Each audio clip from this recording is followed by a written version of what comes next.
Plenty of opposition, though, from Suicidal Tendencies and Spikosaurus there.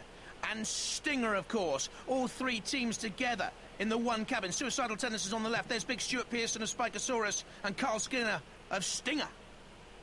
Dominator 2, the Cambridgeshire team. They all work together.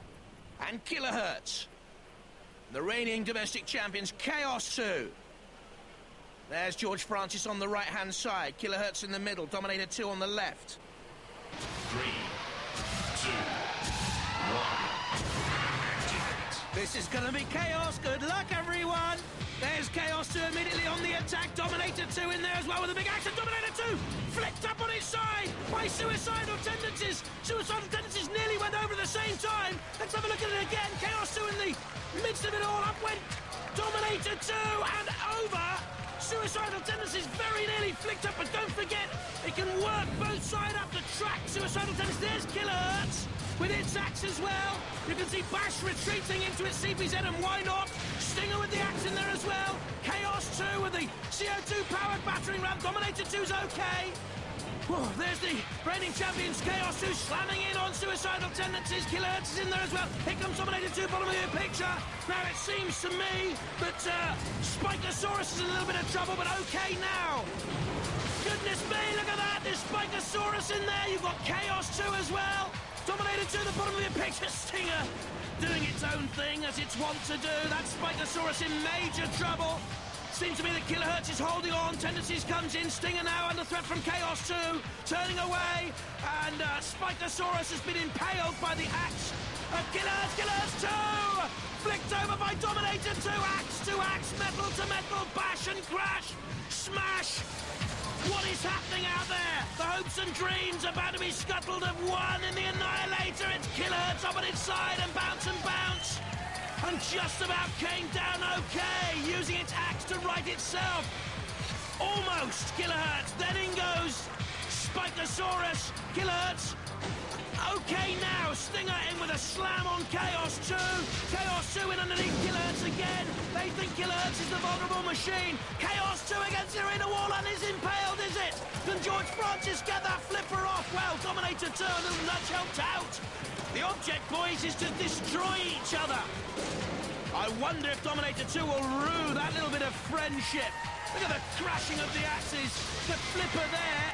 You've got Suicidal Tendencies trundling. Once again, Kilohertz trying to right itself into the CPZ, flicked in there by Chaos 2.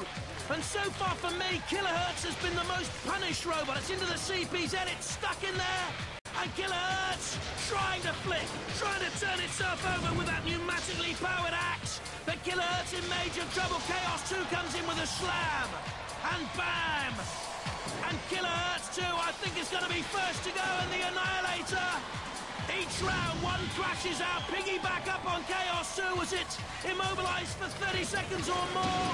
If it goes to the judges, the rest of them just staying out of trouble. Bash comes in for a look. There's Dominator 2 with the pickaxe. This Stinger loves a little bit of a rumble and a tussle. Sometimes I don't know what the Stinger boys are doing. I don't think they know what they're doing either. Dominator 2 out there. Chaos 2 as well. Kilohertz. Well, back in the thick of the action. And we still have all six competing. Chaos 2 takes punishment right through the front flipper there from Dominator 2. The wheels of the Dominator spin, but Chaos 2 is in all sorts of problems now. Top of the picture, Spikosaurus and Suicidal Tendencies. In comes Dominator again. And suddenly it's the Chaos top seeds, the reigning UK champions, who are up against it. Now we've got to push and shove. At top of the picture, they've Dominator 2 and Spikosaurus. Kilohertz, I thought they were out, but they're back in really in the thick of things. So are Chaos 2 now. You've got the house robots into play in that CPZ. Look at this, a real tug of war here, and still they battle on bravely. Not one machine will give up, but Chaos 2 has taken unprecedented damage from the axe of Kilohertz. Look at this again, it's Dominator 2 inflicting punishment. 1 and 2, and the Perspex comes off the bat there of Chaos 2, which means now, of course, the machinery, the very heart of Chaos, is vulnerable to attack. Dominator 2 lifts that Perspex lid up like some grisly scalp trophy. Chaos 2, they're all after the reigning UK champions, it seems. They're ganging up. Get rid of the strongest. Machine, get rid of the favourite. We'll gang up and we'll see who goes through. Dominator 2 in space, about to come in for an attack, but Chaos 2. George Francis, I don't think he knows what's hit him. You've now got Shunt in there to create more damage. Stinger, the axe comes battering down on Shunt, but it's Chaos 2. All of a sudden, the likely machine to go out of the first stage of the Great Annihilator, the northern section. In goes Spikosaurus to try and push suicidal tendencies out of the melee, out of the mayhem. Chaos 2 is their movement, is their life. Goodness me, I don't think there was. He doesn't either. Well, massively important axes and 3-mech self-righting mechanisms in this to create damage and also to right yourself like Kilohertz there. For one moment I thought Kilohertz were going out, but no, they survived. Now, key issue here for me, Chaos did not have enough freedom of the arena to build up an attack, to build up speed, to get the flipper into play, and then it took unprecedented damage. Look at that. Absolutely punctured and peppered and destroyed Chaos 2. A huge surprise. The team again in the same cubbyhole. There's Carl Skinner on the right-hand side, Stuart Pearson. And then Andrew Jeffrey and Charles Binns with suicidal tendencies. There's Dominator 2. Looked good, didn't it? And Kilohertz, slightly vulnerable, but the axe came into play. A little bit more room in their cubbyhole. Dominator 2 on the right. And John Reed at the controls of Kilohertz. 2, 1, activate. I wonder if 9-year-old Richard Swan from Chaos 2 has passed on his lucky stone to someone else. Stinger, perhaps. Immediately punished and a little bit lucky to survive, some might say. The drive from Kilohertz into the CPZ. Stinger now arriving on the scene in the middle of the melee.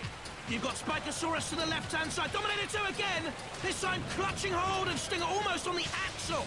Spikosaurus trying to get those two front ramming, prodding spikes underneath the opponents. Then there were 5. This is Kilohertz under pressure from Dominator 2 with the bi-wedge shape. Impressive so far. The axe comes down on Kilohertz and on the arena floor. There you've got Spikosaurus, game so far, attacking Kilohertz up by the CPZ, and the others have sent here. The Kilohertz can again be in trouble. Look at the axe, it smacks straight down through the split in the, well, see-through shell of Kilohertz, and you can see all in there now, in grisly detail. Kilohertz freeing itself with its own axe. Not the first time we've seen that in the Annihilator. It's dogged and determined, to say the least. Spikosaurus' game, isn't it? Unwise to take on the Sergeant in the big game, though. Stinger's axe comes down. They've stayed out of trouble. In fact, we haven't seen a great deal of them. I wonder, you know, if that initial onslaught affected Stinger. We're going to check on the manoeuvrability of it in a minute. Meanwhile, the Sergeant comes in and attacks. Poor old Kilohertz. Everyone's been after them. Yes, Kilohertz pins its axe onto the flamethrower of the Sergeant. Look at that, he's been dragged around the arena floor on the shell of the Sergeant. It is actually Dominator 2 gives a little shunt and a bash. But Stinger, do you see there? I think Stinger going around in circles. I wonder if they've lost traction, manoeuvrability in one of those customised motorbike wheels. The flame scorches Kilohertz shell. Matilda comes in for a little bit of the action. But to me, you can just see the axe, but a little more of Stinger. In comes Dominator 2, suicidal tendencies in there as well, with the tracks moving away, so they're all right. We know Dominator 2's okay, because we can see the axe. We know Kilohertz hanging on for grim death with the Sergeant, and flammable, it would seem, surviving the flame torch pit. Now, Matilda just gives Kilohertz a little bit of a nudge up and over. Kilohertz will have to use the big axe to right itself. Now, go on! John Reed, great design this, great driving up and over, and that could be crucial. Kilohertz could just have survived right at the end.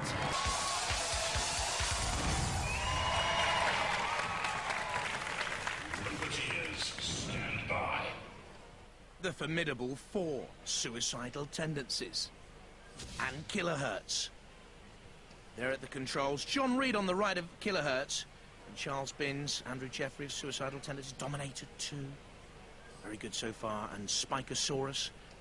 Big Stuart Pearson there at the right of the controls. We've got Peter Halloway, Chris Hall, Paul Tolliday, the Dominator team. 2, 1, activate. And our after this one, I wonder whose trade secrets Jules will tell the nation.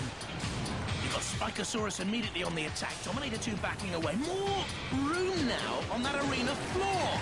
Now, I wonder if the tactics will change. Still, axe to axe, but suicidal tendencies, you know, has ground its way through the couple of battles we've had so far.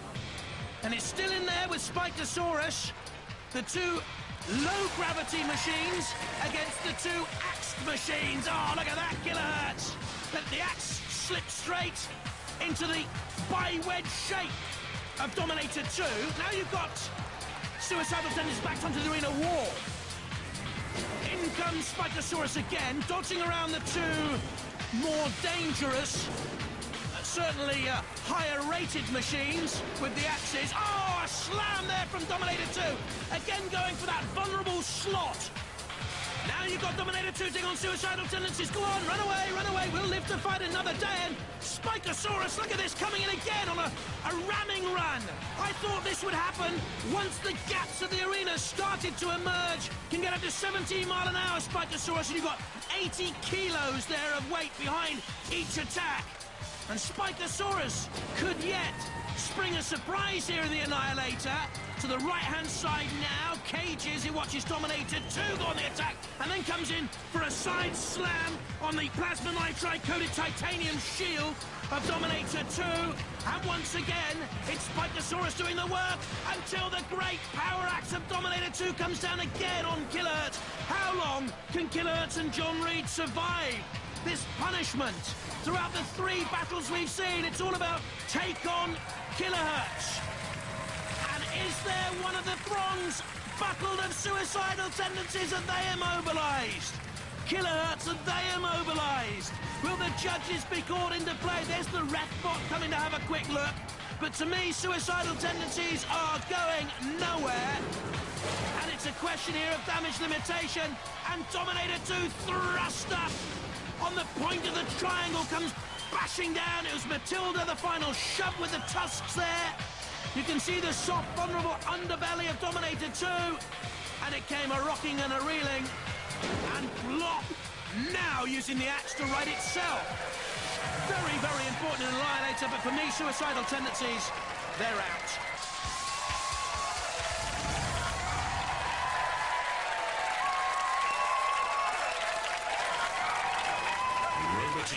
Stand by. Killalot awaits the terrible trio Spikosaurus and Dominator 2.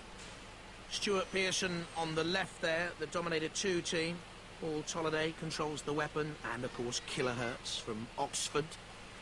And there's John Reed. Ooh, dancing going on there perhaps. So who will survive? The axes again will be favourites. And will they try and knock each other out? Dominator 2 doing what it has done for most of the Annihilator coming in. And look at that, immediately gas being vented from Kilohertz. It means the pneumatically powered axe will not work, I shouldn't think now. And Kilohertz finally will succumb, surely. You've got Spikosaurus dodging away, Dominator 2 across the flame pit, not bothered by it. Poor old Kilohertz. Throughout this great heave-ho upheaval of a contest, everyone seems to have had it in for poor old Kilohertz. Dominator 2 with the axe, Spikosaurus with the front prongs, a little bit of toing and throwing, but it knows Kilohertz. Time is nigh, and so is Killalot with the greatest strength of them all to push out of the CPZ. There you've got Stuart Pearson at the controls of Spikosaurus. More gas being vented from Kilohertz. Spikosaurus in there at the rear. Killalot just having a little tickle on Spikosaurus, and Matilda 2 just to come out with a little thrust. Spikosaurus needs to stay out of danger because look at this, the claw of Killalot. I wonder if Spikosaurus can free itself from Kilohertz, or whether the spike has embedded itself so deeply into the back of Kilohertz they can't get away. Well, Killalot could have a remedy for that. I'll cut your spike off. That claw can cut through virtually anything. And now it has Kilohertz in its grasp. Killalot dragging the claw over the top of Kilohertz. It's actually 3 Kilohertz there, but they've slammed into the arena wall. And now surely they are immobilized and out Kilohertz. A rotten way to end. Really the victim of arena bullying in Robot Wars. From Huntington, Dominator 2. From Manchester, Spikosaurus. Roboteers, stand by. 3, 2, 1. Activate. The dastardly duo come head-to-head in the Annihilator final. Dominator 2 side on there with Spikosaurus. Now that's very, very interesting tactics by Dominator 2 immediately, because they know they cannot allow Spikosaurus to have a clean run against their flanks. They turn, they come on the attack. There's the axe coming down, clutching onto the ribs of Spikosaurus, and then they get in a telling blow. Meanwhile, Dead Metal claws Dominator 2 away and across the arena floor. The ref bot looking on. And it's punctured the back there of Dominator 2, who come on the attack of Spikosaurus immediately, drenched it across the arena floor in towards the House Robots, but in doing so, then Dominator 2 was vulnerable from Dead Metal. They may be spinning, they may be grinning, but who has sustained punishment there? Who is in trouble? Dominator 2 just waiting to see if Spikosaurus can come out to play. Come out, wherever you are. Down comes the axe onto the top there of Spikosaurus. Spikosaurus, of course, the lower robot, lower centre of gravity. They're around about the same width, around about the same length, to be honest. Spikosaurus, the slower, but not by much. The heavier, but not by much. And certainly it seems to me the weaponry of Dominator 2 is the more effective. Will they win the Northern Annihilator? 6 bots went to Mo. 5 spikes, 4 axes, 3 controllers, 2 are left. Who will survive? In goes Dominator 2 with the pickaxe once and twice, trying to fracture that shell. Look at this. Again, bam! So it's Dominator 2, the more adventurous at the moment. And shunt very nearly. Black Spikosaurus up and away. Will that be a lesson to the axe of Dominator 2? Peter Halloway, Chris Hall and Paul Tolliday, a graphic artist by trade. Now what can he draw for the remaining seconds of this Annihilator final? He draws on strength, that's for one. There's the axe. That certainly is the most potent force in this Annihilator final. But Spikosaurus away. What's happened here to Dominator 2? They're on the arena flipper. Has he lost control? Has he lost momentum? That was the puncture earlier on in the final. Have they been immobilized here, Dominator 2? It would be a major surprise. There's grease on one of the wheels. Has something been fractured in there? But it looks to me as if Dominator 2 have finished and Spikosaurus the most unlikely winner of this Annihilator. Look at this, the House Robots come in, this Dead Metal with a great circular blade. Dominator 2, I thought they had this absolutely sewn up. Kilolot in there as well. Dead Metal's pincers and Dominator 2, the trio there. No, they're out of it. There's the great jaws of life killers of Kilolot. Dead Metal as well. The axe comes down of Shunt. What an end for Dominator 2. They seem well on top, and look at this. It may be grease, but grease lightning it ain't, because Kilolot has plucked up the pickaxe of Dominator 2. The old death waltz we love to hear and see on Robot Wars. You came to annihilate Dominator 2 in the ultimate and final reckoning. You are annihilated, and the flipper will confirm it, surely. A couple of bounces, a couple of springs from the spring-loaded trapdoor, and Dominator 2 slams against the arena floor. Oh dear. The klaxon sounds, the death knell for Dominator 2. It is just to be fumbled and toyed with by the House Robots now. Pit, pit, pit, they cry. The Spikosaurus team look on in victory. Unlikely. I must admit, it's taken me totally by surprise. I thought this would win it Dominator 2, but not when you've got Killalot, and not when you've got Shunt, and not when you've got some problem with the mechanics. Dominator 2, you are through. Boo-hoo, no. Congratulations to Spikosaurus. Tenacious, competitive, dogged, and the champions.